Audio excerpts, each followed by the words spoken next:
ពេលដែលខ្ញុំប្រើកណនមានបងខ្លះគាត់មួយក៏អ្នកដែលតាក់ទងការងារមួយខ្ញុំខ្លះគាត់ថាគួរតែដូរមកប្រើនីកុនទៅនីកុនល្អទិញមកប៉ុន្តែមែនមានគាត់តាក់ទងមកបន្តគាត់ថាគាត់ចាំយើងយូរហើយព្រមដូរតាមយូរមកខ្វាយការងារឲ្យធ្វើអញ្ចឹងណាបងអ្នកខ្លះគេឌីលមែនតើបងខ្ញុំធ្លាប់អ្នកខ្លះគេប្រកាន់គេឌីលថ្ងៃគេឌីលបងអ្នកប្រើ Sony កាអីយល់តែបងដែរប្រកាន់ទេបងដែរប្រកាន់ថាហ្នឹងឥឡូវបើសិនជាបងប្រកាន់ថាឥឡូវអនឡាញថតនេះគាត់បងថាណៃថតមួយបងទៅការថត Sony បងដែរប្រកាន់ទេស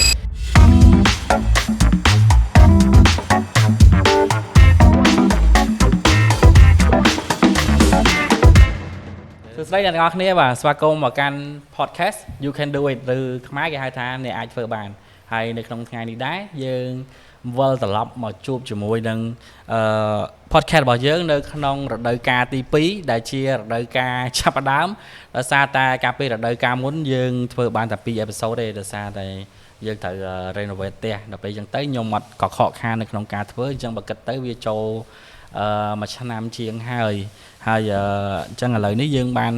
ចាប់ផ្ដើមសារថ្មីមកវិញជាមួយនឹងរដូវកាលទី2ហើយសម្រាប់ភាគទី1នេះដែរយើងក៏មានភ្ញៀវកិត្តិយសពិសេសចូលរួមដែលជាមិត្តភ័ក្តិបងប្អូននៅក្នុងវិស័យថតរបស់យើងនេះផងដែរដែលគាត់ក៏ជាក្រុមការងារមួយជាមួយនឹងខ្ញុំបាទនៅក្នុង Mr Event Media Service ផងដែរបាទអញ្ចឹងកុំឲ្យខាតពេលវេលាយូរអ្នកនរគ្នាជួបជាមួយនឹងនិមលបាទជំរាបសួរអ្នកនរគ្នាបាទសួស្តីបងសួស្តីសុខសប្បាយបាទសុខសប្បាយបាទសុខសប្បាយជួបគ្នារាល់ថ្ងៃថ្ងៃនេះអញ្ជើញនិមលមកជាភ្ញៀវកិត្តិយសបើកក្បាលកម្មវិធីភាគទី1តែម្ដងនៅក្នុងរដូវកាលថ្មីនេះហើយមើលមានអារម្មណ៍មិនដែរមកពេលហ្មងតាក់តងហៅទៅមានអារម្មណ៍ថាភ័យតិចព្រោះដោយសារតែធ្លាប់តែថតគេហើយទៅពេលគេមកថតវិញអញ្ចឹងមានអារម្មណ៍ថាប្លែករំភើបហ្នឹងថាធ្លាប់តែថតគេហើយនឹងតនេះត្រូវគេថតវិញបាទហ្នឹងគេត្រូវគេថតវិញអត់អីទេដូចបងនិយាយប្រាប់អញ្ចឹងpodcast របស់យើងវាអត់មានសំណួរអីត្រៀមទេយើងនិយាយតាមរៀលជាក់ស្ដែងព្រោះអ្វីជាអីដែលបងធ្វើដែរប៉ុន្តែដូចពេលតែនិយាយហើយយើងទៅបានយើងយកចំណុចមួយយកមកលើកជាប្រធានបទដាក់អញ្ចឹងវិញថាបើថាfrom the beginning ហ្មងយើងទៅមួយគ្នានិយាយមួយគ្នាអញ្ចឹងទៅសិនអញ្ចឹងទៅចង់ដិតអូខេអ្នកនរគ្នាអញ្ចឹងមុលគាត់គឺជាអ្នកថតរូបនៅfreelance ដូចខ្ញុំដែរហើយយើងធ្វើការងារទៅលើ event ទៅលើ wedding អីចឹងដែរអញ្ចឹងមុលអាចនិយាយប្រាប់ទ្រូឲ្យជីវប្រវត្តិនៅម្លងពេលដែរមុលឯងចាប់ផ្ដើមជាអ្នកថតរូបដំបូងមុនហ្នឹងយើងស្រឡាញ់ខាងហ្នឹងហ្មងឬក៏មុនពេលយើងថតរូបហ្នឹងយើងធ្វើអីគេផ្សេងដែរពាក់ព័ន្ធមួយការស្រឡាញ់របស់ខ្ញុំពីដំបូងឡើងខ្ញុំស្រឡាញ់ខាងភ្លេងហើយខ្ញុំទៅធ្វើការងារនៅក្លឹបមួយកន្លែង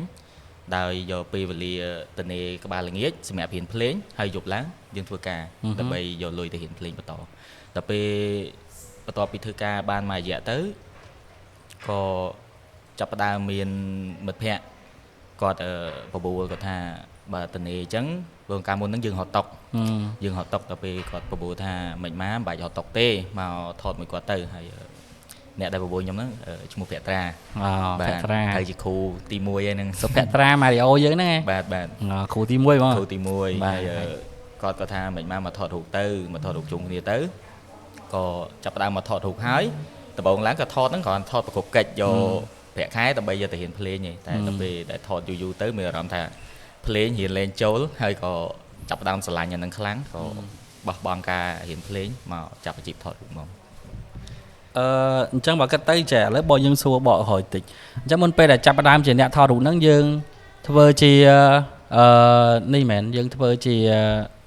ស្រឡាញ់ខាងភ្លេងប៉ុន្តែយើងធ្វើអ្នករត់តុកប៉ុន្តែមុនអ្នករត់តុកហ្នឹងយើងមានធ្វើអីផ្សេងអត់មានច្រើនបងការងារនិយាយទៅវាសឹងតែគ្រប់មុខឯងសំណង់ក៏ធ្វើជាងទឹកជាងភ្លើងរត់តុកអនាម័យក៏ធ្វើដល់សំណង់ទៀតធ្វើសំណង់បងអញ្ចឹងចាប់ផ្ដើមពេលដែលមកឯងអ្នកពេញនេះត្រូវអត់ឬក៏អ្នកខេតបងអញ្ចឹងអ្នកខេតអញ្ចឹងមកឯងឡើងមកពេញក្នុងឆ្នាំណាអាយុប៉ុន្មានបាទនៅពេញវិញនៅតាំងពីក្មេងបងឡើងចុះអញ្ចឹងបាទបងបាទតែគ្រាន់តែចាប់ផ្ដើមចូលរៀនបឋមទៅយើងទៅ ទៅនៅខេត្តទាំងច្រើនជាងបងនៅខាងកំពង់ចាមច្រើនជាង នៅកំពង់ចាម បាទ អូខេអញ្ចឹងមានន័យថាឡើងមកបំពេញពេលហ្នឹងប្រហែលឆ្នាំណាដែរមកឯងចាប់ដើមមកនៅបំពេញហើយចាប់ដើមធ្វើការងារហ្នឹងយើងនិយាយថាមានថាយើងរៀនចប់ហើយយើងចាប់ដើមមកធ្វើការងារអីហ្នឹង អាចនៅក្នុងចន្លោះឆ្នាំ2016 15 16អញ្ចឹងឡងពេលហ្នឹងចាប់ដើមមកអីធ្វើទៅគ្រប់មុខទាំងអស់អញ្ចឹងទៅ បាទ មកស្វែងរកតោះហ្នឹងមានន័យថាកំពុងតែស្វែងរកខ្លួនឯងហើយយើងអត់ទាន់ដឹងថាអីដែលជាមុខរបរដែលយើងស្រឡាញ់អីអាចធ្វើបានគ្រាន់តែពេលហ្នឹងធ្វើអីបានលុយធ្វើនឹងសិនដែរ ធ្វើសិនបងពីក្មេងឡើងស្រឡាញ់ការងារនៅ office ផ្នែករដ្ឋបាលផ្នែកអីចឹងណាបងតែគ្រាន់តែថាពេលដែលយើងចាប់ផ្ដើមមកពេញយើងចូល office យើងធ្វើការងារហ្នឹងយើងចាប់ផ្ដើមរកខ្លួនឯងឃើញថាហ្នឹងមិនមែនជាការងារដែលយើងស្រឡាញ់វាលក្ខណៈថា6ខែដូច6ឆ្នាំ អូយូរដែរ អត់ទេចង់និយាយថា6ខែការងារនៅ office វាដូច6ឆ្នាំបងវាលក្ខណៈថាយើងគិតច្រើនយើង stress ជាមួយការងារហ្មងបាទតែបើសិនជាអាជីពថតរូបនេះយើងលក្ខណៈថាទោះគេងបានតិចក៏យើងនៅតែធ្វើយើងនៅតែធ្វើបានយើងនៅតែស៊ូបាន សារបានលុយមែន ស្រឡាញ់ ឥឡូវស្រឡាញ់វិស័យថតរូបហ្នឹងណា ស្រឡាញ់ ចឹងក្រៅពីថតរូបដែរវាថតរូបឥឡូវហ្នឹងបច្ចុប្បន្នហ្នឹងក៏យើង base ហ្មងទៅលើអីគេមានន័យថាប្រចាំដែលយើងថតជាជំនាញយើងហ្មងទៅលើមានន័យថាទៅផ្នែកការទៅផ្នែក TVC commercial ឬក៏យើងទៅផ្នែក event ឬក៏ទៅអីឬក៏ចម្រោះឬក៏មិនដែរ ឥឡូវហ្នឹងចម្រោះសិនបងព្រោះអត់ទាន់ថាចាប់យកអីមួយឲ្យជាប់ទេតែថាយើងធ្វើទៅចម្រោះសិនបងបាទព្រោះផ្នែកទាំងអស់យើងស្រឡាញ់ស្មើគ្នាអញ្ចឹងយើងរកអាណាមួយដែលស្រឡាញ់ជាងគេអត់ទាន់បានបើគិតទៅមកឯងវាយ៉ានៅក្នុងចំណោមចង្កោមមួយបងចឹងដែរវាហ្នឹងយើងអីក៏ទៅបានដែរឲ្យតែថាទៅរួចបានលុយយើងអាចធ្វើបានយើងទៅហើយត្រូវហ៎ហ្នឹងហើយហើយចុះពេលដែលចាប់ផ្ដើមថតដំបូងហ្នឹងទៅថាភ័ក្រត្រាប្រាប់ថាទៅថតគ្រាន់តែប្រគប់កិច្ចយកប្រាក់ខែហ្នឹងមិនដែរពេលហ្នឹងចាប់ផ្ដើមយកពីការថតហ្នឹងមានចំណាប់អារម្មណ៍មិនដែរពីការថតហ្នឹងពីដំបូងឡើងពេលដែលគាត់ប្រមូលដំបូងវាអត់សូវចាប់អារម្មណ៍ទេបងអត់សូវចាប់អារម្មណ៍នឹកឃើញថាការងារថតរូបព្រោះមានមនុស្សជុំវិញខ្លួនគាត់ថាហើយទៅលើទៅអីការងារហ្នឹងគេហៅការងារនៅ office គេថាហើយទៅលើទៅអីនៅរត់តុកក្រោមហ្នឹងការនោះរត់ធីបបានមកសវីរត់ធីបបានក្នុងមួយថ្ងៃយើងអាចខ្ទង់ចន្លោះ30រៀល20រៀល40រៀលអីវាច្រើនដែរយើងបោកជាប្រចាំខែទៅវាចូល1000ដែរបងកាលហ្នឹងយើងនៅអាហ្នឹងនៅ restaurant ឬក៏យើងនៅ club នៅ club អូខេនៅ club ដល់ពេលអញ្ចឹងទៅក៏មានមនុស្សច្រើនគាត់និយាយគាត់ថាហើយទៅអីនៅនេះដែរហើយលុយបានស្រួលហើយខ្ញុំក៏គិតថាបើសិនជាខ្ញុំនៅហត់តុកវាអត់មានជំនាញអីសម្រាប់ខ្លួនឯងព្រោះការហ្នឹងខ្ញុំអត់មានជំនាញអីទាំងអស់យើងមានតែផ្នែកសំណង់ហើយអនាម័យណាធ្វើការគេធម្មតាហ្នឹងតែពេលដែលចាប់ផ្ដើមស្រឡាញ់ហើយនឹកឃើញថាឡើងហ្មងពេលដែលមានបងម្នាក់ខ្ញុំអត់ចាំគាត់ទេថាជាណាគេគាត់ធ្លាប់ថតនៅក្លឹបហ្នឹងហើយគាត់ដើរមកដល់ក្បែរខ្ញុំពេលហ្នឹងចង់ម៉ោងដែរគាត់ហុចកាមេរ៉ាមួយខ្ញុំឲ្យខ្ញុំគាត់ថាជួយថតខ្ញុំមកប៉ុសមកពេលខ្ញុំបានកាមេរ៉ាពីគាត់មកខ្ញុំថតឲ្យគាត់ដល់ពេលថតឲ្យគាត់ហើយដល់ពេលស្អែកឡើងឃើញគាត់ផុសរូបហ្នឹងអញ្ចឹងទៅមានអារម្មណ៍ថាចុំអញថតលុយតែគេយករូបអញទៅផុសអញ្ចឹងទៅក៏ស្រឡាញ់ទៅគាត់នឹកឃើញសួរភក្ត្រាអញ្ចឹងទៅថាទៅលើហ្នឹងគេបានប្រាក់ខែប៉ុន្មានហើយគេធ្វើឲ្យខ្លះអញ្ចឹងណាហើយគាត់ថាទៅប្រាក់ខែកាលនោះដូចជាគេឲ្យខ្ទង់280ក៏យើងធ្វើបន្តមករហូតអញ្ចឹងទៅធ្វើបដារៀនបដាបងព្រោះដោយសារយើងអត់ចេះអីសោះយើងឡើងទៅហ្នឹងយើងទៅថតហ្នឹងច្រើនឆ្នាំដែរអញ្ចឹងបាទតែពេលដែលឥឡូវយើងពីការថតហ្នឹងយើងនិយាយដឹងហើយមិញថាវាមានការតស៊ូមានអីមកចឹងមកដំបូងមកក៏មិនទាន់ដឹងថាខ្លួនឯងស្រឡាញ់វិស័យថតហ្នឹងដែរអីដែរដោយសារតែមានគេទី1យើងចាប់អារម្មណ៍ទី2យើងសួរទៅចំមនុស្សដែលយើងស្គាល់ហើយគេណែនាំផ្លូវត្រូវឲ្យយើងទៅបានយើងមកដល់ថ្ងៃហ្នឹងតាមពិតទៅខ្ញុំធ្លាប់ស្រឡាញ់មួយសារតែបងតែគ្រាន់តែថាស្រឡាញ់ហើយយើងបោះបង់វិញមូលហេតុតែបោះបង់គឺអត់សមត្ថភាពព្រោះដោយសារតែការដែលខ្ញុំស្គាល់មានបកគលម្នាក់ខ្ញុំស្គាល់នៅខេត្តពេលនោះដូចជាការបងចដូនមួយហើយមេឌៀហ្នឹងគាត់នៅខេត្តហ្នឹងដែរទៅពេលដែលខ្ញុំទៅសួរគាត់ថាខ្ញុំចង់រៀនថតដើម្បីចាប់អាជីពដូចគាត់អីចឹងណាគាត់កាលនោះគាត់ទាខ្ញុំ1500ឆ្នាំ2015ជុំ2015នៅ1500ថ្លៃណាបាទថ្លៃចឹងទៅខ្ញុំគាត់ទៅលើ1500មនុស្សអត់ដែលស្គាល់លុយ$100ខ្លួនមិនផងទី1500 គាត់តែឃើញថាអូអាជីពនេះគេធ្វើការលុយច្រើនគិតថារៀនជំនាញហ្នឹងអស់លុយច្រើនចឹងក៏លែងសម័យអាជីពហ្នឹងតាមពីនងមករហូតដល់ចូលធ្វើការនៅក្លឹបហ្នឹងតែគ្រាន់តែវាអត់យូរពេកទេបងវានៅគៀកគ្នាហ្នឹងនៅចន្លោះគៀកគ្នាហ្នឹងដែរទេចឹងតែក្នុងឆ្នាំដដែលគ្រាន់តែយើងហ្នឹងហើយបងយើងនឹងសាញធម្មតាគេនិយាយថា1500គ្រាន់យើងគិតមនុស្សមិនដែលមានលុយ$100ជាប់ខ្លួនផងហើយឡើងដល់1500មិនហ៊ានសម័យទេទាំងបងទាំងណៃមិនហ៊ានសម័យដូចគ្នាបើមិនជាបងស្ថិតក្នុងកលៈទេសៈនឹងដែរអញ្ចឹងណាអូខេបងយ៉ាហើយអញ្ចឹងបន្ទាប់ពីថតនៅក្លឹបមិញប្រាប់បងមិញនៅក្លឹបដូច5ឆ្នាំហីដែលក្លឹបវាល្បាក់4-5ឆ្នាំ4-5ឆ្នាំយើងក្លឹបសុតហ្មងបាទចេញក្រៅអត់រួចអញ្ចឹងយើងអត់មានបានមានន័យថាបានទៅថត event នៅក្រៅផ្សេងឬក៏ថតការថតអីអត់ដែរទេអត់តាន់ទេតិចតួចបងបានភាកតិចបំផុតបាទហើយទៅក៏ចង់និយាយថាយើងវាអត់យល់អីទាំងអស់បងព្រោះដោយសារតែយើងចាប់ចេញពីដំបូងមកយើងក្លឹបយើងទៅថតអីផ្សេងវាពិបាកសម្រាប់យើងវាលក្ខណៈថាដូចអត់យល់អីទាំងអស់ហ្មងមិនយល់តែក្លឹបសុទ្ធមិននៅក្នុងតែភ្លើងពណ៌នៅតែក្នុងភ្លើងពណ៌តែពេលថតដំបូងហ្នឹងចាយពេលហ្មងក្នុងការស្វែងយល់ពីអា basic camera អីទាំងអស់ហ្នឹងមកឡើងធម្មតាយើងត្រូវមានយើងដំបូងកាន់ camera មកត្រូវស្គាល់អា basic វា ISO shutter speed aperture អីចឹងទៅហើយនៅមកឡើងថតក្នុងក្លឹប 100% គឺត្រូវប្រើ flash អញ្ចឹងមកឡើងគឺចាប់ដើមរៀនដំបូងតាំងយល់ដឹងពី basic camera យល់ដឹងតាំងពីរបៀបគ្រប់គ្រងពន្លឺអីទាំងអស់ហ្នឹងទៀត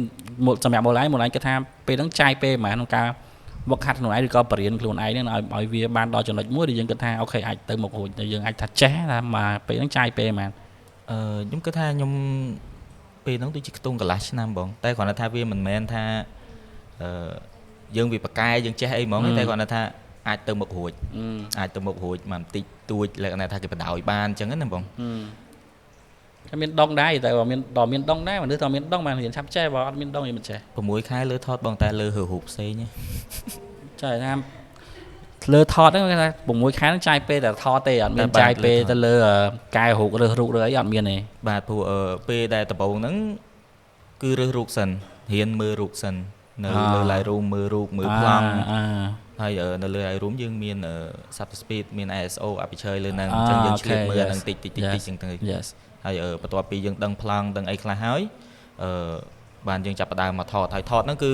ដឹងតែថតទៅមុខគេប្រាប់ប៉ុណ្ណាគឺទៅប៉ុណ្ណឹងអត់ទាន់មានអីជា skill របស់ខ្លួនឯងឃើញរូបនេះហើយយើងអត់ដឹងថាត្រូវយកមិនដើម្បីឲ្យបានស្អាតជាងមុនអីអត់ទេយើងអត់បែក creative បាទអត់ទាន់បែក creative អីទាំងអស់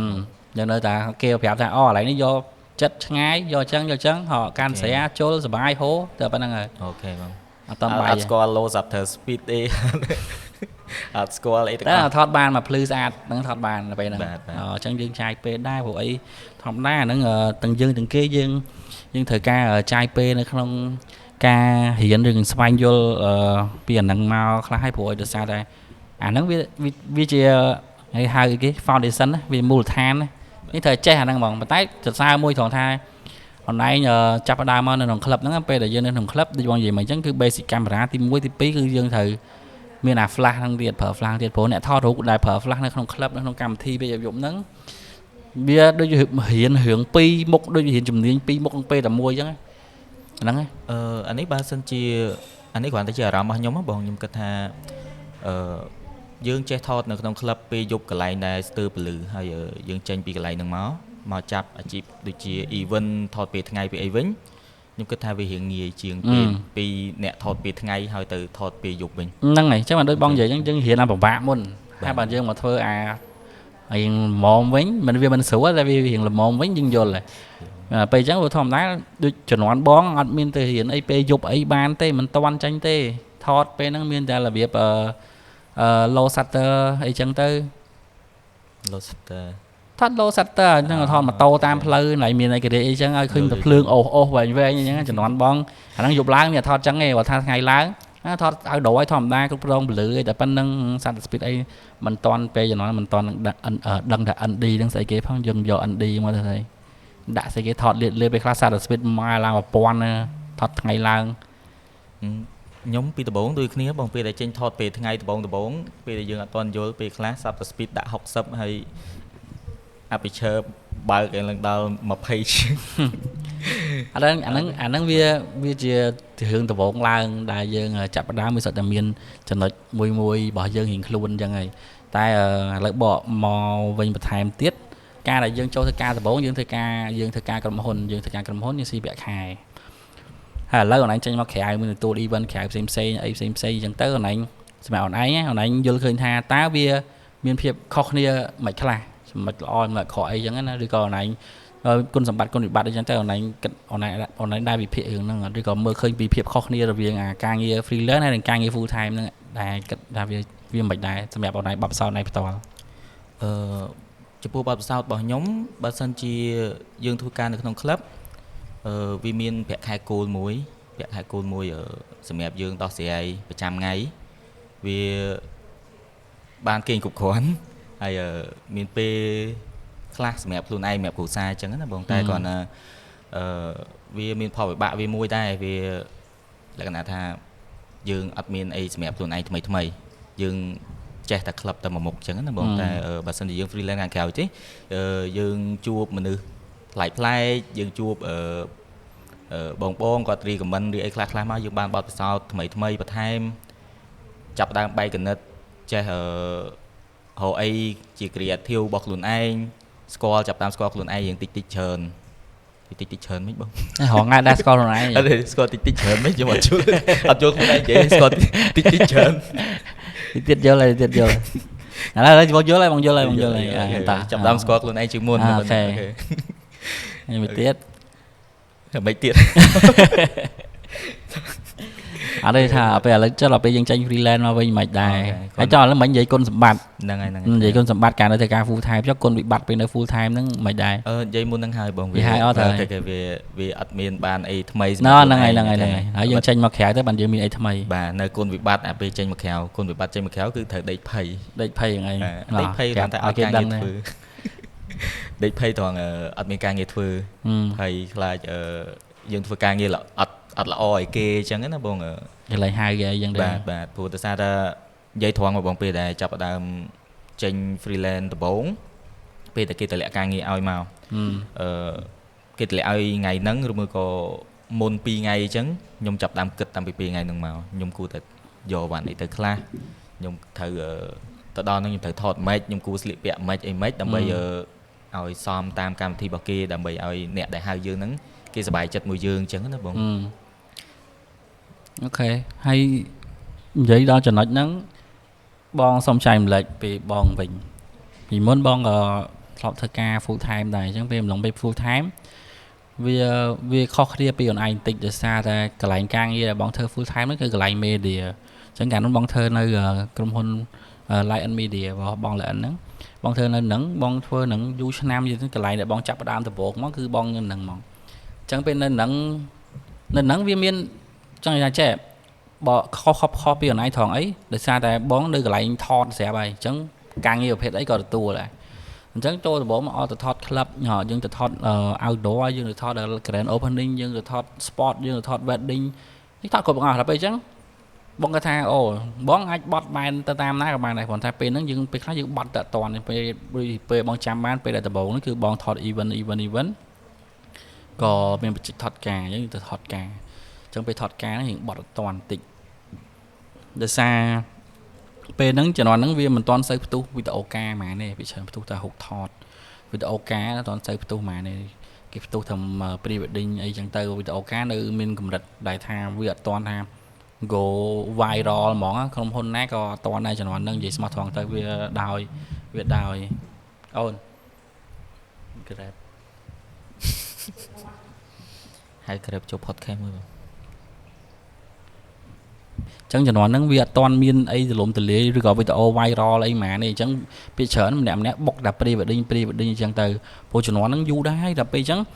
យើងបត់អត់តាន់ដល់ពេលអញ្ចឹងមានអារម្មណ៍ថាវីដេអូពេលហ្នឹងគឺអត់តាន់ពេញចិត្តមួយនឹងអីដែលខ្លួនឯងធ្វើឯងប្លង់ថតការកាត់អីហ្នឹងគឺអត់តាន់ពេញចិត្តអីដែលខ្លួនឯងធ្វើប៉ុន្តែយើងធ្វើរហូតមកដល់ឥឡូវយើងចាប់ផ្ដើមចេះរៀប story យើងមើលគេមើលឯងខ្លះអញ្ចឹងទៅស្រុកយើងគេទៅដល់ណាអីហើយពេលខ្លះយើងមិនប្រកាសថាយើងត្រូវតែ create ខ្លួនឯងទាំងអស់ទេយើងត្រូវមានអីដែលយើងត្រូវ create ថ្មីដែរដូចថាយើងមើលគេអ្នកថតដូចជា model ថតអញ្ចឹងបងឃើញ model ថតចេះអញ្ចឹងបងចង់ថតដូច model ដំបូងត្រូវធ្វើឲ្យដូច model សិន ហើយតបទៅធ្វើឲ្យបានដូចមុនឯងហើយបងយកកំណត់ហ្នឹងឆ្នៃធ្វើអីផ្សេងថ្មីទៀតហើយអញ្ចឹងអាហ្នឹងវា process វា process នៃការ update ធ្វើរបស់យើងឯងប៉ុន្តែបកត្រឡប់មកវិញនៅ Lion Media ហ្នឹងយើងរៀនបានច្រើនយើងធ្វើបានច្រើនគាត់ក៏ផ្ដល់ឱកាសឲ្យយើងបានរៀនម្ដងហើយម្ដងទៀតទោះបីជាយើងពេលខ្លះយើងក៏មានបង្កើតកំហុសតិចតួចឬក៏កំហុសធំអីក៏ដែរគាត់នៅតែអត់ឲ្យយើងធ្វើមកតទៀតចឹងទៅរហូតដល់ឥឡូវយើងមក freelance នៅខាងក្រៅក៏យើងអត់ដែរផ្លិចពីគាត់ដែរចឹងកន្លែងពីបងទៅអាហ្នឹងបងនៅចាំនឹងអីដែលគាត់ប្រោះឱកាសឲ្យយើងអញ្ចឹងណាក្នុងបានដល់ថ្ងៃនេះវាដល់តែឃើញអញ្ចឹងតើណាមកណាក៏បងប្រាប់គេដែរបងដែរអត់ប្រាប់គេទេចំណុចត្រង់ហ្នឹងធ្លាប់មានអ្នកសួរខ្ញុំដែរថាបើសិនជាខ្ញុំចង់រៀនថតមួយបងឯងបងឯងយកខ្ញុំបានហើយខ្ញុំធ្លាប់និយាយមួយគេថាឆ្ងល់អីសួរមកខ្ញុំអត់លាក់អីខ្ញុំប្រាប់ទាំងអស់អត់យក1500ដែរអត់ទេបងព្រោះតែឃើញថាបើសិនជាយើងរៀនមកអត់អស់លុយចង់ចែកអានឹង free ទៅគេអត់ថាលុយដែរតែគ្រាន់តែថាចំណុចត្រង់ហ្នឹងខ្ញុំនិយាយរឿងផ្ទាល់របស់ខ្ញុំមួយបងប្អូនរបស់ខ្ញុំគាត់តែងតែនិយាយថាមកឯងជំនាញថតរូបចឹងមិនម៉េចយកក្មួយចូលថតរូបមួយទៅអង្ការដែលវឹកដែលខ្ញុំថតនៅក្លឹបចាប់ដើមថាមានគេស្គាល់រូបក្លឹបរបស់យើងអញ្ចឹងណាខ្ញុំប្រាប់គាត់វិញថាខ្ញុំខ្លាចបំផុតរឿងខ្ញុំណែនាំគេឲ្យទៅថតនៅក្លឹបអញ្ចឹងខ្ញុំអ្នកដែលស្គាល់ខ្ញុំដឹងកម្រិតដែលខ្ញុំណែនាំគេឲ្យទៅថតក្លឹបព្រោះដោយសារថាការងារក្លឹបវាមិនអាក្រក់ទេតែគ្រាន់តែថាបើសិនជាយើងទប់អារម្មណ៍យើងអត់បានយើងភ្លើតភ្លើន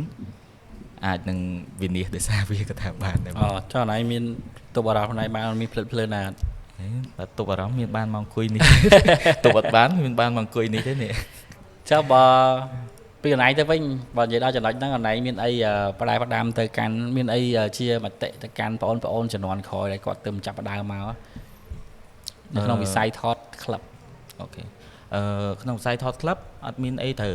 ផ្ដាំពួកគាត់ច្រើនទេគ្រាន់តែថាដូចនិយាយមកអញ្ចឹងព្យាយាមធ្វើការរលុយសំលុយទុកតន់ខ្លួននៅក្មេងព្រោះយើងអត់អាចថតក្លឹបបាន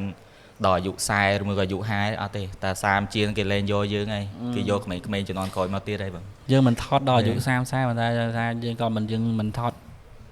បបពីបងទៅវិញមកគាត់ថាគាត់គួរតែរៀបចំផែនការជីវិតរបស់គាត់នៅក្នុងអាជីពការងារក៏ដោយមានន័យថាដូចអូនឯងអញ្ចឹងអូនឯងគិតថាតែយើងមិនយើងមិននិយាយចិត្តឲ្យអ្នកកំពុងតែនៅធ្វើការក្លឹបឬក៏អ្នកកំពុងតែថតនៅកន្លែងណាមួយហើយគាត់បោះបង់ការងារគាត់ឲ្យមកក្តីសម័យខ្លួនឯងឯងមានន័យថាគាត់រៀបចំបើសិនជាគាត់ខ្លាំងនៅខាងហ្នឹងគាត់នៅតែគោអាហ្នឹងគាត់មានន័យថាគាត់ថតរូបហើយគាត់បែកទៅថតវីដេអូគាត់បែកទៅធ្វើអីផ្សេងទៀតហ្នឹងយើងសារគាត់អាចធ្វើអីបានលើហ្នឹងមានន័យថាគាត់ comfortable ជាមួយនឹងការងារហ្នឹងគាត់ធ្វើឲ្យការងារហ្នឹងឲ្យខ្លាំងអញ្ចឹងវិញវាខុសគ្នាដូចបងពេលខ្លះការងារហ្នឹងបងអត់ comfortable មួយឯងអញ្ចឹងបងត្រូវរើម្រះហើយបងត្រូវរើម្រះមានន័យថានៅតែប៉ុណ្្នឹងបងត្រូវថាបងត្រូវទៅរកអីថ្មីទៀតដើម្បីបង្កើនរកចំណុចអីដែលជាខ្លួនឯងអីដែលយើងស្រឡាញ់អីដែលយើងអាចធ្វើបានអញ្ចឹងយើងត្រូវរកបន្ថែមទៀតចាហ្នឹងបាទត្រូវបើនិយាយពីអាជីពការងារនេះឥឡូវយើងបកមកចូលដល់ក្នុងការដែលយើងធ្វើ freelance វិញបករហូតនេះនិយាយទៅ podcast នេះបករហូតបកថយក្រោយរហូត U turn អញ្ចឹងបើសិនជាយើងនិយាយពាក់ព័ន្ធទៅនឹងអាជីពការងារ freelance នេះវិញដែលមានបញ្ហារឿងហិរញ្ញវត្ថុអីអត់មិនពេលតែចាប់ដើម freelance ធ្លាប់មានតែគ្រាន់តែថាភាគច្រើនខ្ញុំអត់ដែលឲ្យយកអាបញ្ហាហ្នឹងទៅតម្លាក់ឲ្យភ្ញៀវឬមួយក៏តម្លាក់ឲ្យអ្នកដែលហៅយើងហ្នឹងឯងភាគច្រើនខ្ញុំដោះស្រាយបញ្ហានៅខ្លួនឯងឲ្យអស់ស្លាត់ភាពសិនមានន័យថាបើសិនឧទាហរណ៍បងហៅអូនឯងទៅថតហៅអូនឯងបញ្ហាហិរញ្ញវត្ថុក៏ឲ្យអូនឯងលុយអូនឯងតែបងអត់ទាន់បើកក៏អូនឯងអត់មកបង្ខំហ្មងដែរអត់ទេបងអត់ទេព្រោះដោយសារតែយើងមើលតាមជាក់ស្ដែងទេបងព្រោះយើងអាចដោះស្រាយខ្លួនឯងបានបាទដោះស្រាយខ្លួនឯងបានយើងដោះស្រាយខ្លួនឯងសិនតែបើសិនជាដោះស្រាយបានទេមុនក្រោយគង់ទៅប្រាប់បាទប្រាប់ដូចគ្នាតែគាត់ថាយើងមិនបង្ខំណាអត់ទេថ្ងៃហ្នឹងបងឯងត្រូវតែបើកលុយខ្ញុំអត់ទេគាត់ប្រហែលចង់សួរថាបងលុយនេះមិនតែយើងបាននៅព្រោះដោយសារតែបងឃើញមួយរយៈក្រោយហ្នឹងវារៀងពិបាកច្រើនព្រោះដោយសារតែអានេះយើងនិយាយត្រង់ទៅបងវាជំនាន់មុនយើងថតទៅវាថាយ៉ាងយូរមួយអាទិត្យយើងអាចស្រែស្រង់លុយបានតែគាត់ថាឥឡូវហ្នឹងយើងអត់បន្ទោសថាពួកគាត់ទុកលុយយើងទេតែគាត់ថាពេលខ្លះពីលើមកវាពិបាកដែរគេអត់ទាន់ clear ហ្នឹងអីចឹងណាបងវាអញ្ចឹងដូចបញ្ហាដូចបងអញ្ចឹងក៏ដោយពេលខ្លះបងអ្នកកាន់បច្ចេកឲ្យអូនឯង មកអញ្ចឹងកន្លែងត្រូវការអញ្ចឹងបើក្នុងករណីថាអូខេបងមានបច្ចេកអីផ្សេងបើកមុនអញ្ចឹងបងអាចនឹងសារ៉េបានដែរប៉ុន្តែដូចនិយាយអញ្ចឹងបច្ចេកដូចពួកយើងវាមិនមែនមកបច្ចេកចំណេញ500 1000វាមិនមែនទេយើងវាច្រើនម្ចាស់បច្ចេកឥឡូវថាសល់បានពេលខ្លះ50រៀលពេលខ្លះ100ពេលខ្លះ150 300វាយឲ្យអស់ឡើងបំផុតម្ចាស់សម្រាប់ម្ចាស់បច្ចេកហ្នឹងសម្រាប់ម្ចាស់បច្ចេកដូចបងដូចពួកយើងឯណាប៉ុន្តែបើមានគេបើគេផ្សេងមកគិតថាប្រហែលជាមិនមែនចំណេញប៉ុណ្ណឹងគេអាចនឹងចំណេញលើសហ្នឹងព្រោះដោយសារតែពេលខ្លះគាត់គិតកម្លាំងពលកម្មឲ្យទៅក្រុមការងារ freelance ហ្នឹងតម្លៃណាមួយផ្សេងតែគាត់អាចគិតថាចំណេញច្រើនអញ្ចឹងទៅព្រោះអានេះវា policy របស់គេការដាក់ quotation របស់គេអាហ្នឹងអីទៅយើងអត់មានទៅនិយាយវិញអីប៉ុន្តែបងជឿថាវាធម្មតាវាមានហើយធម្មតាបើយើងចំណេញតិចប្រកាសជាមានអ្នកចំណេញច្រើនបើយើងចំណេញច្រើនប្រកាសជាមានហើយអ្នកចំណេញតិចត្រូវអត់ហ្នឹងហើយអាហ្នឹងវាតែតែមាននៅក្នុងហ្នឹងប៉ុន្តែបើពីបងទៅវិញនៅក្នុងការបងនិយាយពីបងវិញបើសម្រាប់បងពេលដែលបងចាប់ផ្ដើមមកដល់ឥឡូវនេះនៅក្នុង mistake វិញក៏ដោយក៏យើង project របស់យើងនៅវាមានអា term condition ដែលយើងធ្វើម្ដងនេះបើម្ចាស់ project អញ្ចឹងមានន័យថាយើងនៅជួបបញ្ហាហិរញ្ញវត្ថុខ្លះដែរដូចគ្នាយើងជួបបញ្ហាដំណំតែយើងមកដល់ថ្ងៃនេះក៏មិនតាន់ថាវាស្រួលបួលដែរអញ្ចឹងយើងត្រូវត្រៀមកញ្ចប់មួយដើម្បីក្នុងការគ្រប់គ្រងរបស់យើងសម្រាប់អាជីពជាអ្នក freelance នេះយើងទីមួយគឺយើងការគ្រប់គ្រងបកគូសាដោយអ្នកខ្លះក៏អត់មានគ្រួសារអីទេអ្នកខ្លះក៏មានគ្រួសារអ្នកខ្លះក៏មានកូនទៀតអ្នកខ្លះក៏ត្រូវគ្រប់គ្រងទៅដល់ប៉ាម៉ាក់ទៀតអញ្ចឹងអានេះពីបងទៅវិញមកគាត់ថាយើងគួរតែរៀបចំការសំលុយនឹងឲ្យបានល្អទី1ទី2របស់ណាដែលអត់ចាំបាច់របស់ណាដែលអត់គួរចាយយើងបាច់ចាយទេព្រោះអីបើបងទៅមកឆ្លងកាត់អាពេលលំបាកនឹងច្រើនណាពេលដែលយើងវាថាយើងគិតថាលុយនេះយើងគិតថានឹងបើកថ្ងៃនេះហើយយើងនឹងគ្រប់គ្រាន់ហើយយើងចាំលុយនឹងមកដល់ពេលហើយលុយហ្នឹងវាមានបញ្ហាឬក៏អីវាត្រូវ delay តទៅទៀតយើងត្រូវទៅរកអីមួយមកផ្សេងទៀតធម្មតាលុយនៅគេបងវាមិនដូចលុយនៅកប៉ៅយើងលុយនៅគេហើយអញ្ចឹងយើងទៅទីទុកមុនថាវានឹងបានដូចផែនការវាអត់ដូចទេអញ្ចឹងមិនថាពេលខ្លះត្រូវរៀនចាត់ចែងអាបញ្ហារ៉ាយវត្ថុហ្នឹងឲ្យបានល្អមកព្រោះបើមិនយើងចាត់ចែងបានល្អទេបងគិតថាវាពិតជាលំបាកមែនតើហ្មងហ្នឹងព្រោះនៅក្នុងការដែលយើងត្រូវចាយវាប្រចាំខែអញ្ចឹងវាតើណាចំណាយបងនេះបងនោះវាបាក់ហើយឥឡូវសេដ្ឋកិច្ចក៏វាមិនទាន់ស្រួលបួរ 100% អីដែរអញ្ចឹងណាការងារអីក៏វានៅពិបាកអញ្ចឹងយើងត្រូវចេះគ្រប់គ្រងឲ្យបានបាទត្រង់ហ្នឹងខ្ញុំឯកភាពបងព្រោះដោយសារតែពេលដែលខ្ញុំចាប់ផ្ដើមមានបញ្ហានៅដើមឆ្នាំ2025បងឯងក៏ធ្លាប់ដឹងដែរថាពេលដែលចៅកោះផ្ទះយកកាមេរ៉ាទៅពេលហ្នឹងវាគិតអីអត់ចេញព្រោះតែយើងអត់បានធៀមកញ្ចប់ថវិកាមួយសម្រាប់យើងលក្ខណៈថារកស៊ីអាជីពនឹងទៅមុខទៀតទេអាហ្នឹង emergency ហ្នឹងយើងមិនបាច់ចាំគិតថាគេលួចទេបងលក្ខណៈថាឧទាហរណ៍ថាយើងមានកាមេរ៉ាមួយឈុតឬមួយក៏ពីរឈុតយើងអត់មានសកូលលុយសម្រាប់ជួសជុលវាពេលដែលថ្ងៃណាមួយនៅសុកវាមានបញ្ហាយើងអត់បានធៀមកញ្ចប់ថវិកាមួយទៅជួសជុលវាមួយក៏ទៅរកអីមកជំនួសវាពិបាកពេលដែលការងារគេធ្លាក់មកយើងអត់មានអាវ៉ាន់ធ្វើអីគេក៏វាពិបាកដែរបងហ្នឹងហើយត្រូវហើយប៉ុន្តែពេលហ្នឹង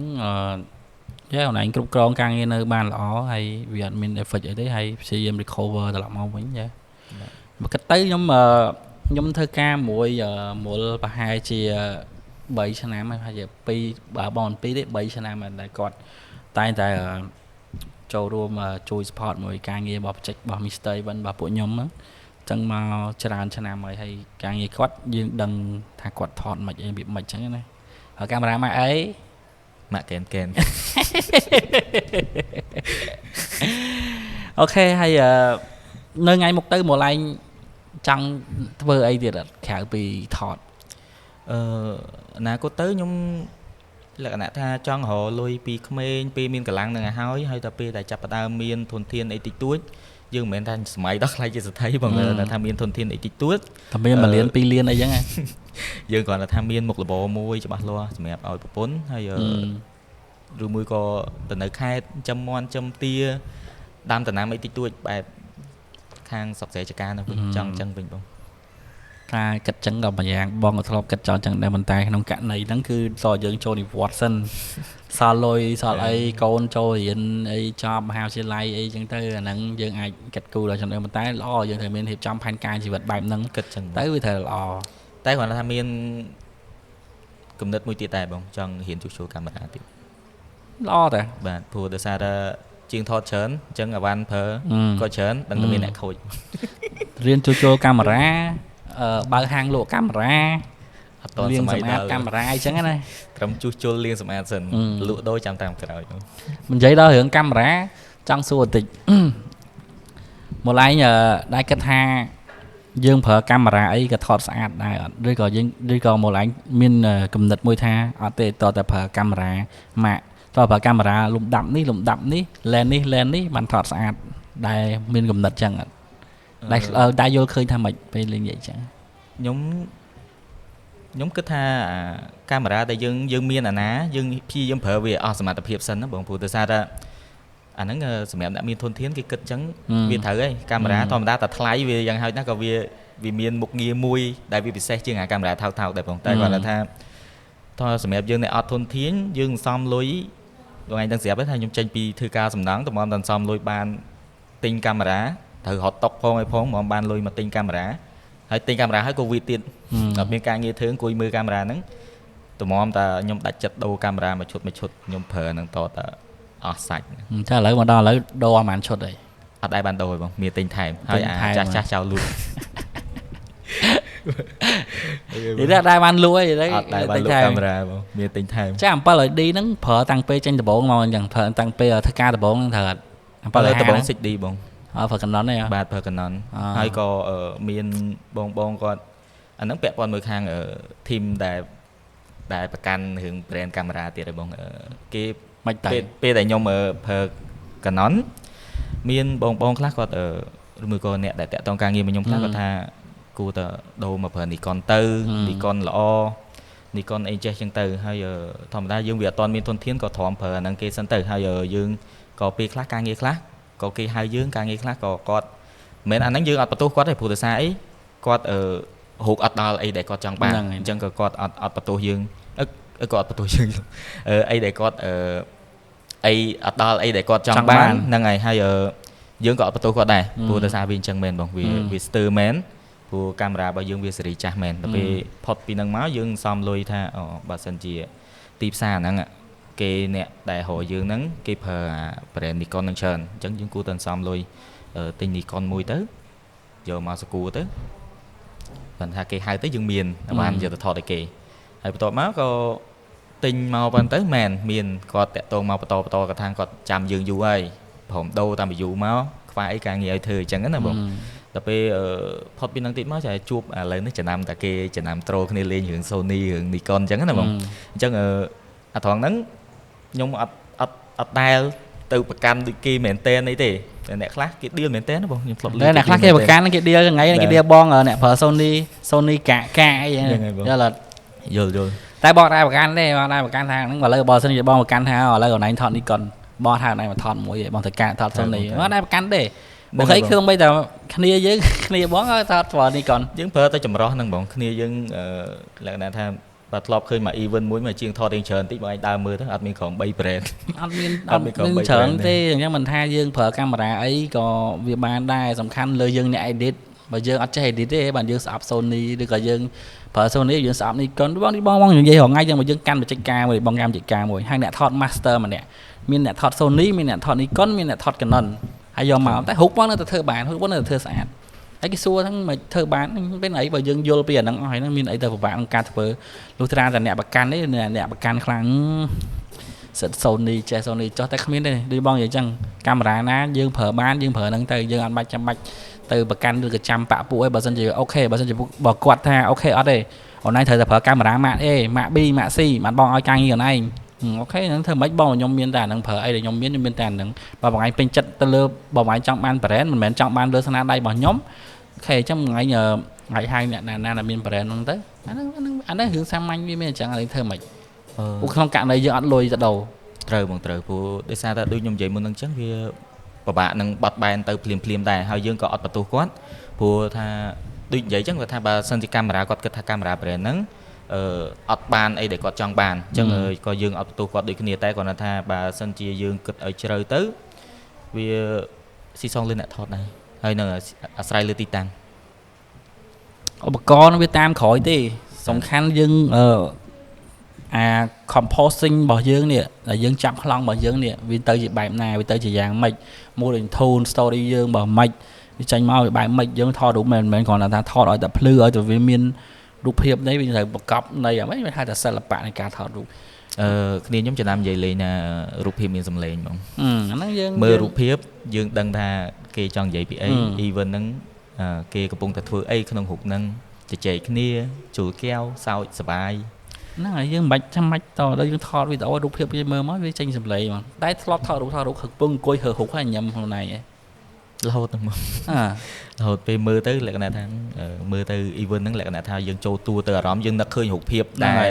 សកម្មភាព event ហ្នឹងចូលក្នុងខួរក្បាលយើងមកយើង select បដាយើងមើលបដាយើងសម័យដល់កម្មវិធីហ្នឹងហ្មងហ្នឹងហើយបងអញ្ចឹងជាពិសេសបើពិធីការបើកម្មវិធីអង្គការបងថត snap ឬក៏អីចឹងមើលមកគឺដកហ្មងរូបថតមួយមកដកហ្មងមានថាអាសិល្បៈរូបភាពដែលយើងថតចេញមក snap ណា movement របស់គេហ្នឹងវាពោពេញទៅដោយមនោសញ្ចេតនារូបភាពនៅពីក្រោយហ្នឹងសាច់រឿងនៅពីក្រោយហ្នឹងវាមិនអីមិនចឹងដល់ពេលហ្នឹងមានអារម្មណ៍ថាទៅសើខ្លួនឯងមកហ្នឹងជួយអញថតស្អាតមែនមើលមកហៅសួរប្រពន្ធមកមើលអនឡាញមើលបងចេះឲ្យបញ្យល់គាត់ថារូបភាពហ្នឹងមិនចឹងតាមអីដែលយើងមើលមកវាចឹងពេលខ្លះរឿងខ្លះយើង set up រឿងខ្លះទៀតយើងគេនិយាយខ្មោចឲ្យហ្នឹងចុះបងឯងធ្លាប់ select រូបហើយអង្គុយបាក់ចិត្តអត់ចាធ្លាប់តាធ្លាប់ដឹងមិនអត់មិនចាំធ្វើ select រូបខ្លួនឯងហ្នឹងរូបថតមក event 4ម៉ោងឯងថតចេញមកបានប្រហែល 7-3000 រូប 3000 អីចឹងណាអង្គុយស្រេចចុយប្រហែលកែវមិនថងហ្នឹងខ្ញុំលើកមកចេះវិញខ្ញុំមានហេតុផលរបស់ខ្ញុំហ្មងអូខេព្រោះដោយសារតែស្ដាប់អ្នកដែលហៅគាត់ថតស្ដាប់ការបកស្រាយរបស់គាត់ធម្មតាយើងចុចច្រើនសັບតែ count កាមេរ៉ាក៏វាឡើងតាមហ្នឹងដែរយើងចង់វាយកាមេរ៉ាហ្នឹងចេញក៏វាពិបាកដែរត្រូវតែគាត់ថាយើងចុចអត់ស្ដាយមូលហេតុអីព្រោះដោយសារតែពីមុនមកវាធ្លាប់បានរូបតិចអីគេថាឲ្យឬមួយក៏អីចឹងទៅយើងចាំអានឹងទុកហើយមានគេប្រាប់បងអីគាត់ប្រាប់ថាកាមេរ៉ាយើងទិញមកប្រើវាអស់សមត្ថភាពវាទៅអញ្ចឹងយើងធ្វើម៉េចឲ្យតែបានរូបស្អាតឲ្យតែកម្មវិធីហ្នឹងទៅដំណើរការទៅវាអត់ខ្វះរូបខ្វះអីឲ្យគេយើងដឹងតែចុចឲ្យយើងអត់ខ្វល់ទេពេលខ្លះ event ខ្លះបើថាបើយើងចុចតិចក៏បានដែរបងតែគ្រាន់តែថាយើងចង់ឲ្យមានជំរឿសឲ្យច្រើនសម្រាប់ឲ្យដូចថាបងឯងអ្នក select ចឹងឲ្យបងឯងបានរើសមើលអូម៉ាថា5ប៉ុសហ្នឹងអាមួយណាស្អាតជាងបងយកហ្នឹងទៅកុំឲ្យថាឆាតមកលោមើលមិនអត់ហុកតិចម៉េះមិនអត់ឃើញប្លង់នេះចឹងខ្លាចតែចឹងច្រើនជាងបងព្រោះដោយសារតែខ្ញុំធ្លាប់និយាយមុនហ្នឹងខ្ញុំថា select ហុកទៅពិបាកចិត្តមូលហេតុអីគេសួរបងគេសួរថាមិនក៏បាត់ប្លង់នេះមិនក៏បាត់អ្នកនេះបាត់នេះមិនក៏អត់ឃើញពេលខ្លះវាពិបាកតែយើងកម្មវិធីខ្លះគាត់ដាក់យើងទៅម្នាក់ឯងហើយកម្មវិធីគាត់មានច្រើនអញ្ចឹងយើងរត់ cover យកឲ្យបានគ្រប់ក៏វាអត់តាន់ដែរបងតែកម្មវិធីបងឯងមុនដាក់ឯងទៅម្នាក់ឯងហ្នឹងមិនយកអស់ថតឡើងហើយផ្សាយកាមេរ៉ាក្តៅបងហើយក្នុងសិនជាក់ក៏ក្តៅថតឡើងហើយផ្សាយកាមេរ៉ាឡើងក្តៅខ្ញុំនីកុនថតថាក្តៅដូចអត់សូវអីទេពេលថ្ងៃហ្នឹងនៅក្នុងសិនជាក់ក្តៅទៀតហ្មងដូចច្រើនពេកអាចជាមនុស្សច្រើនប៉ុន្តែបើបសតល្អតែព្រោះអីដោយសារតែបើយើងទៅថតឲ្យគេការងារគេធម្មតាគេទុកចិត្តយើងមកគេហៅយើងហើយបើយើងហៅទៅយើងរូបថតវាអត់ទាន់មានគ្រប់អីដែលគេចង់បានក៏វាពិបាកដែរអញ្ចឹងយើងគួរតែយើងថតឲ្យបានច្រើនទៅវាប្រសើរជាងថតមិនបានច្រើនសំខាន់គេមិនឲ្យយើងលុបហ្មងវានេះត្រង់ហ្នឹងខ្ញុំពេលដែលខ្ញុំថតបានរូបច្រើនពេលខ្លះក្រែងចិត្តគេដែរបងសួរឆាតសួរថាបងមិនដែររូបខ្ញុំច្រើនអត់បើដូចពេលខ្លះមកម៉ៃរវល់អញ្ចឹងអូនឯងជួយ select បងតិចមកខ្ញុំ select ឲ្យអញ្ចឹងទៅខ្ញុំមានពេលខ្ញុំ select ឲ្យបើថាខ្ញុំកែឲ្យបានទៀតឲ្យថាទុកចិត្ត color របស់ខ្ញុំកែប៉ុណ្នេះបានខ្ញុំធ្វើឲ្យទៀតពេលខ្លះតែគាត់ថាតតនីដែរអត់ទេបងទទួលស្គាល់ថាការ responsibility បងឯងនៅក្នុងការងារយើងជាអ្នក freelance ហ្នឹងល្អធ្វើចឹងល្អចឹងត្រូវហើយហើយ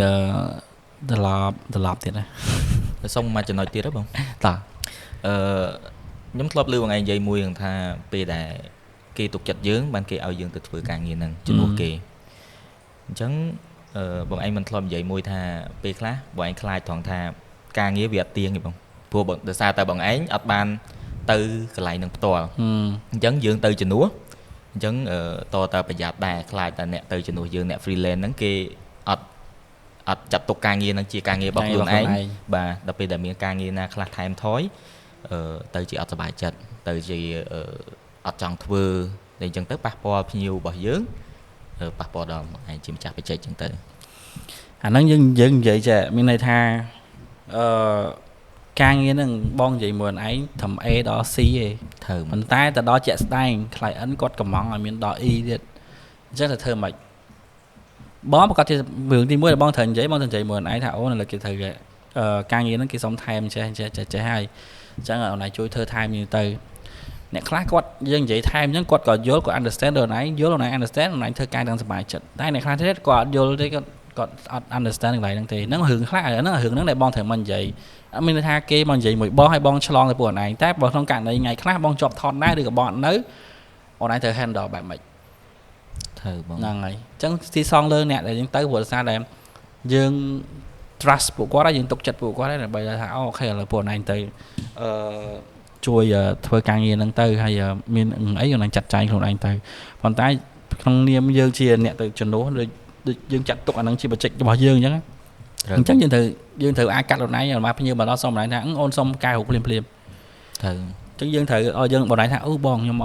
ខ្ញុំអត់បានយក laptop មកឬក៏បងឥឡូវភ្ញៀវសុំរូបឥឡូវធ្វើមិនបងខ្ញុំយក laptop មកតែប៉ុន្តែខ្ញុំអត់ទាន់មានពេលធ្វើទេយើងបងឯងអាចជួយនិយាយមួយគាត់ឬក៏បងឯងថាឥឡូវខ្ញុំសុំម៉ោងបាយថ្ងៃសម្រាប់ថ្ងៃទៅខ្ញុំកែរូបជូនបងអីចឹងទៅអានោះស៊ីសងលើយើងថាយើងអាចកាត់ខ្លួនឯងបានត្រឹមប៉ុណ្ណាភាពទំនួលខុសត្រូវរបស់យើងក្នុងនាមយើងជាអ្នកកាន់បច្ចេកមួយរូបដែរឬក៏ក្នុងនាមយើងជាអ្នកhandle បច្ចេកមួយរូបដែរអញ្ចឹងណាយេហ្នឹងហើយបងចុះបើសិនជាចេះវិញខ្ញុំចង់សួរថ្ងៃចេះវិញបើសិនជាការងារនោះភ្ញៀវគាត់សុំថែមហើយយើងអាចកាត់ខ្លួនឯងយើងថែមឲ្យភ្ញៀវព្រោះយើងចាត់ទុកថាវាជាបច្ចេករបស់យើងហើយ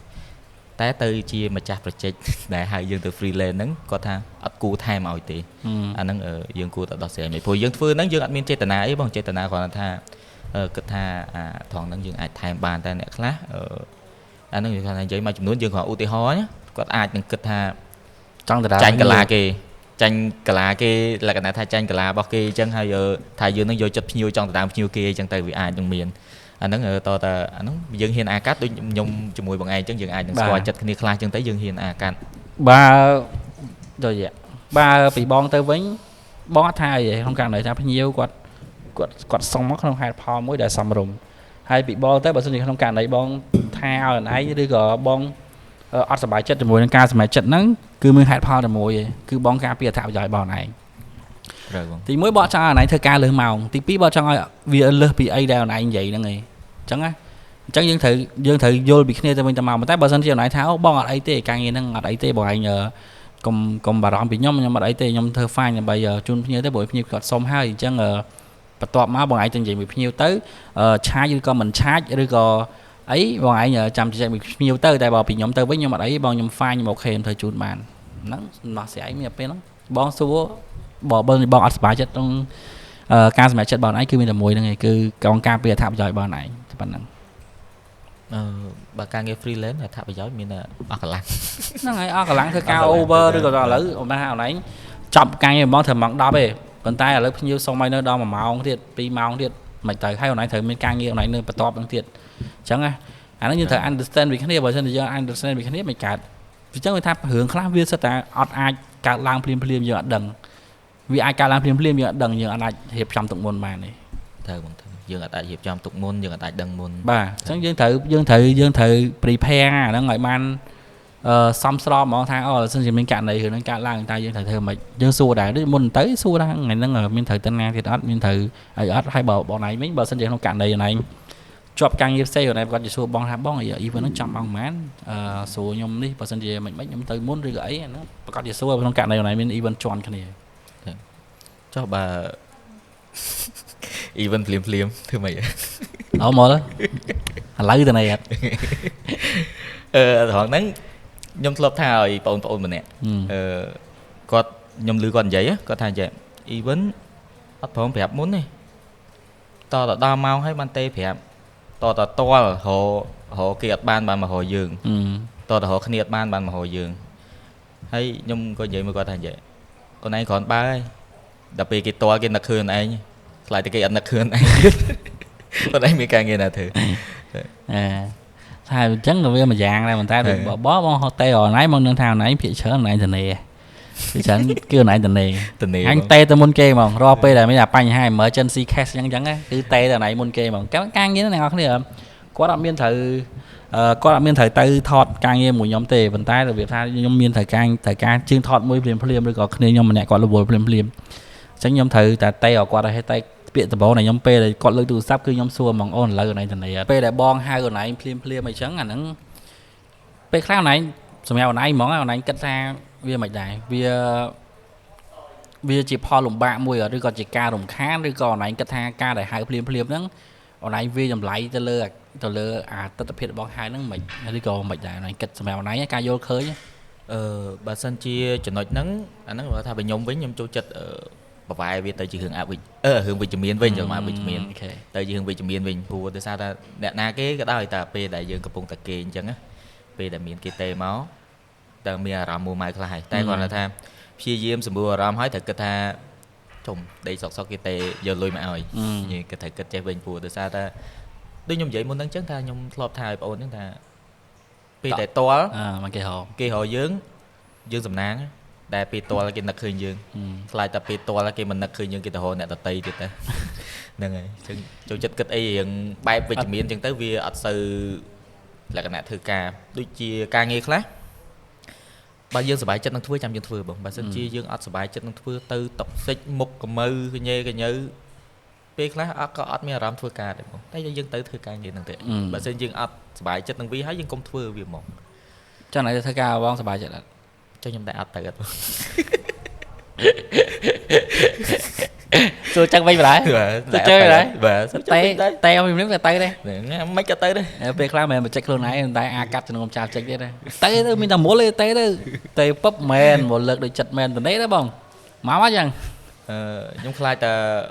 បើសិនជាខ្ញុំឆ្លៀតមានពេល1ម៉ោងឬមួយក៏ខ្ញុំគិតថាទៅថត event នឹងហើយខ្ញុំអាចបកទៅ event របស់ខ្ញុំបន្តទៀតបានក៏ខ្ញុំទទួលចង់និយាយថាធ្វើម៉េចឲ្យតែមានពេលគ្រប់គ្រាន់កុំឲ្យ let event ក្រោយបាទអត់ទេតែបងអរគុណម្ល៉េះដែរព្រោះពេលខ្លះដូចបច្ចេកលើកមុនអញ្ចឹងអនឡាញជាប់ការងារហើយអនឡាញសុខចិត្ត delay ការងារអនឡាញដើម្បីបញ្ចប់បច្ចេកបងឲ្យបានរលូនអរគុណ appreciate it man ហ្នឹងដល់អរគុណតដែរបងអរគុណទៅកន្លែងការងារប្រចាំដែរដែលគាត់យោគយល់ជាមួយនឹងការងារ freelance ដូចខ្ញុំហើយក៏គាត់អត់សូវលក្ខណៈថាគេហៅស្អីនោះគេថាវិជ្ជមានឬក៏ហាមឃាត់លក្ខណៈហ្នឹងហើយគាត់អត់ដែរហាមឃាត់ឲ្យតែយើងរកចំណូលខាងក្រៅបានឲ្យបានគឺគាត់សួរយោបល់យើងថាការងាររបស់ក្រុមហ៊ុនមែនស៊ីប្រាក់ខែមែនបងតែគាត់ថាគាត់សួរយោបល់យើងថាយើងទំនេរអត់អាចទៅធ្វើការងារនឹងបានអត់អញ្ចឹងក៏អរគុណពួកគាត់គាត់ឲ្យតម្លៃយើងអញ្ចឹងគាត់សិតសួរអនឡាញមុនដោយសារតែធម្មតាគាត់ដឹងថាយើងអាចរកក្រៅបានខ្លះការងារយើងនៅមួយគាត់ក៏យើងនៅធ្វើឲ្យគាត់ប៉ុន្តែគាត់ឲ្យតម្លៃយើងថងថាគាត់សួរយើងមុនដែរថា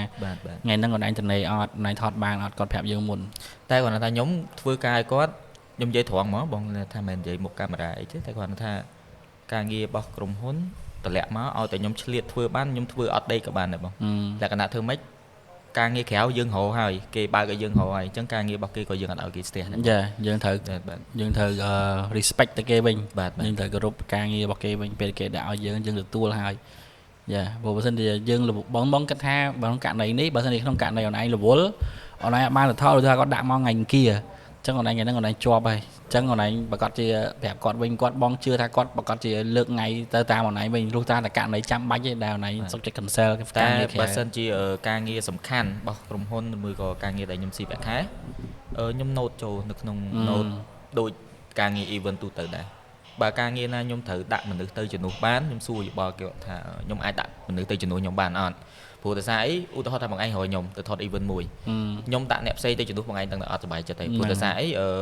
បងឯងចង់បានខ្ញុំដើម្បីទៅ cover event ហ្នឹងយើងទុកចិត្តយើងកក់ក្ដៅទាំងអស់គ្នាតែបើសិនជាខ្ញុំដាក់អ្នកផ្សេងទៅជំនួសបងឯងអត់ស្គាល់ហងដឹងគេធ្វើការងារមិនអីមិនចឹងទៅគ្រាន់តែថាមិនមែនយើងដាក់មនុស្សអត់ល្អទៅទេយើងដាក់អ្នកល្អទៅគ្រាន់តែថាយើងអត់ធ្លាប់ស្គាល់តែប៉ុណ្្នឹងអញ្ចឹងសុខចិត្តជួលគេទៅថតការងារក្រុមហ៊ុនឲ្យចេញលុយខ្លួនឯងវិញអាហ្នឹងយើងយល់ពីអ្នកដែលហៅយើងមានថាអនឡាញយល់ពីបងអនឡាញយល់ពីខាងក្រុមហ៊ុនខ្លួនឯងអញ្ចឹងអនឡាញយល់ពីទឹកចិត្តពួកគាត់ថាគាត់នឹងគិតបែបណា ដូចបងពេលខ្លះធម្មតាអាហ្នឹងយើងទាំងគេទាំងយើងធម្មតាយើងហៅបងហៅអនឡាញគឺបងចង់បានស្នាដៃអនឡាញប៉ុន្តែវាក្នុងអូខេបងយល់ដែរក្នុងករណីថ្ងៃណាខ្លះដែរវាត្រូវមានរឿងបន្ទាន់ភ្លាមករណីគ្រួសារករណីអីផ្សេងដែលចាំបាច់ emergency ភ្លាមហ្នឹងឈឺយើងត្រូវយល់ហើយកន្លែងហ្នឹងយើងអាចថាអត់ដាច់អាហាំងកាងអត់បានអីអត់បានអាហ្នឹងធ្វើមិនអាហ្នឹងយើងត្រូវតែយល់ចំណុចហ្នឹងវាមិនមែនអត់មានដូចការក្រុមការងារយើងទាំងអស់ដែលនៅក្នុងគ្រួសារ Mr. Event យើងទាំងអស់ហ្នឹងក៏យើងយល់ពីគ្នាទៅវិញដែរយើងអស់ថាការងារហ្នឹងឥឡូវថ្ងៃហ្នឹងបងដាក់ណាគេបង select ណាគេអីណាគេហ្នឹងគាត់ទទួលហើយដល់ថ្ងៃគាត់រវល់អាហ្នឹងយើងសួរគាត់វិញអញ្ចឹងណាថាឥឡូវអនឡាញជួយរកមួយទៅក្នុងករណីធម្មតាដូចចាំបានខែមុនអញ្ចឹងវាចំថ្ងៃរដូវកាលការអញ្ចឹងម្នាក់រវល់ច្រើនអញ្ចឹងអ្នកខ្លះមានបច្ចេក2 3ក្នុងដៃពេលខ្លះផ្លិចកាត់ពេលខ្លះទទួលជាន់គ្នាពេលខ្លះបច្ចេកខ្លះមានភ្ញៀវខ្លួនឯងត្រូវទៅអញ្ចឹងយើងត្រូវសម្របខ្លួនហើយយើងត្រូវប្រាប់ទៅម្ចាស់បច្ចេកដែលគេហៅយើងឲ្យគេយល់ហើយហ្នឹងទំនួលខុសត្រូវហ្នឹងសំខាន់ណាស់ព្រោះបើមិនតែយើងអត់មានអាហ្នឹងក្នុងខ្លួនទេវាពិបាកថ្ងៃក្រោយគេអត់ចង់ហៅយើងធ្វើការទេអាហ្នឹងត្រង់ហ្នឹងខ្ញុំអាហ្នឹងគឺអារម្មណ៍របស់ខ្ញុំចិត្តរបស់ខ្ញុំហ្មងបងខ្ញុំអត់គិតថាខ្លួនឯងល្អតែគ្រាន់តែខ្ញុំចង់និយាយត្រង់ហ្នឹងថាពេលខ្លះបងឯងហៅខ្ញុំទៅ freelance ខ្ញុំទទួលការងាររបស់បងឯងហើយស្រាប់តែមានភ្ញៀវរបស់ខ្ញុំតាក់ទងខ្ញុំថតក្នុងថ្ងៃហ្នឹងដែរបាទបើជឿថាខ្ញុំ cancel ភ្ញៀវហ្នឹងហើយទទួលការងារ freelance ព្រោះខ្ញុំទទួលអូខេមួយបងឯងហើយតែគ្រាន់តែថាពេលខ្លះយើងស្ដាយការងារយើងអាចឆាតសួរគ្នាបានតែគ្រាន់តែថាពេលដែលឆាតសួរហ្នឹងបើសិនជាអូនថាហៅមនុស្សអត់បានទេតទៅអីចឹងទៅតែអញ្ចឹងទេតអូនឯងហៅមនុស្សអ្នកផ្សេងមកជំនួសបើគិតថាការងារនឹងពិបាកខ្លាំងខ្ញុំសុខចិត្តអត់ទទួលការងារភ្ញៀវបាទត្រូវអាហ្នឹងវាទំនួលខុសត្រូវរបស់យើងប៉ុន្តែបើពីបងទៅវិញអាហ្នឹងធម្មតាបើភ្ញៀវហ្នឹងភ្ញៀវអីភ្ញៀវថ្មីភ្ញៀវប្រចាំថ្មីបងអញ្ចឹងយើងយល់ពីគាត់ហើយអញ្ចឹងបើសិនជាភ្ញៀវថ្មីយើងមើលដែរថា scope ការងារហ្នឹងមិនដែរមើលទៅពិបាកអត់ទៅរួចអត់ហើយអាការងារដែលយើងទទួលគេហ្នឹងមិនដែរព្រោះបើសិនជាក្នុងករណីហ្នឹងបើចំពោះបងពេលបងមានបញ្ហាអាឡៃហ្នឹងបងសួរក្រុមការងារវិញថាអ្នកណាគេអាចទៅជំនួសបងបានតែគេទៅជំនួសបងឲ្យបងទៅទទួលភ្ញៀវថ្មីចំណុចតោះហ្នឹងខ្ញុំសួរចេះវិញបងព្រោះដោយសារតែខ្ញុំសួរភ្ញៀវវិញអត់ថងហ្នឹងខ្ញុំខុសពីបងឯងខ្ញុំសួរភ្ញៀវវិញបងខ្ញុំដាក់ក្រុមការងារទៅបានអត់គេថាអត់បានទេគឺបងតាក់ទងខ្លួនឯងមកបងចង់បានខ្លួនឯងទៅបើឲ្យអ្នកផ្សេងទៅដែរបងគ្រាន់អ្នកផ្សេងក៏បានដែរអញ្ចឹងណាយ៉ាអាហ្នឹងក្នុងលក្ខខណ្ឌអនឡាញហ្នឹងគឺលក្ខខណ្ឌគាត់គិតថាអនឡាញជាមនុស្សតែម្នាក់បើដូចលក្ខខណ្ឌបងមកវិញគាត់គិតថាយើងមានក្រុមការងារច្រើនហើយ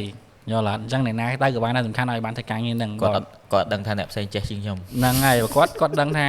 តែអនឡាញទេគាត់ឃើញថាអនឡាញគាត់ចង់បានអនឡាញមកដូចបងឥឡូវពីមុនមកគាត់ធ្លាប់ជួបទៅអនឡាញអញ្ចឹងដែរតែឥឡូវគាត់ដឹងថា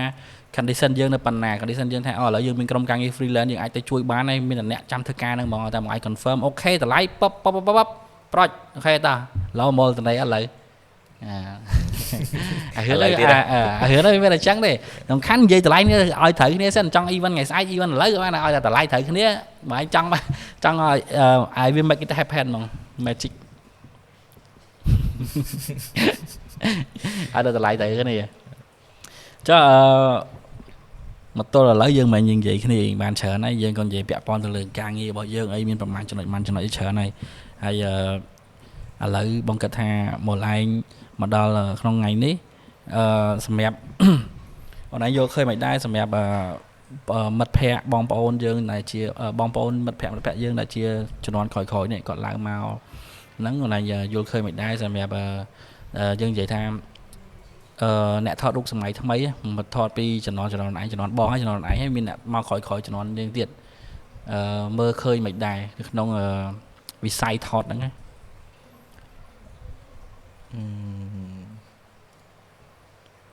មើលឃើញ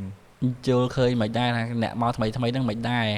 ចង់តែពីរបៀបធ្វើការងារហ្នឹងហើយធ្វើការងាររបស់គាត់ skill គាត់អីមិនអីមិន communication អីរបស់គាត់ហ្នឹងមិនដែរមើលទៅបើចំណុចត្រង់ហ្នឹងខ្ញុំឃើញពួកគាត់មកក្រោយឃើញទឹកដៃគាត់អែមគាត់បកកែ research គាត់បកកែរកអីថ្មីដែលដូចពីមុនមកបងដែលខ្ញុំចាប់ដើមថតដំបូងគេអត់ដែលស្គាល់អីគេ vintage គេអត់ចង់និយាយថាថតទៅបើធ្លាប់ចំណាំខ្ញុំនិយាយលេងជុំគ្នាថាថតស្អីគេព្រើហ្នឹងថតអីគេខ្មៅងឹតអញ្ចឹងបើសិនជាពីមុនមកគេអត់មែនគេអត់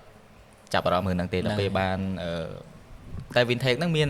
ជំនាន់បងនេះហើយបងនេះគាត់ចាប់ផ្ដើមមានជំនាន់បងមានមកបន្តមករហូតចឹងមកក៏គេចាប់ផ្ដើមទទួលស្គាល់បានថាសេរីបងប្អូនមកក្រោយទៀត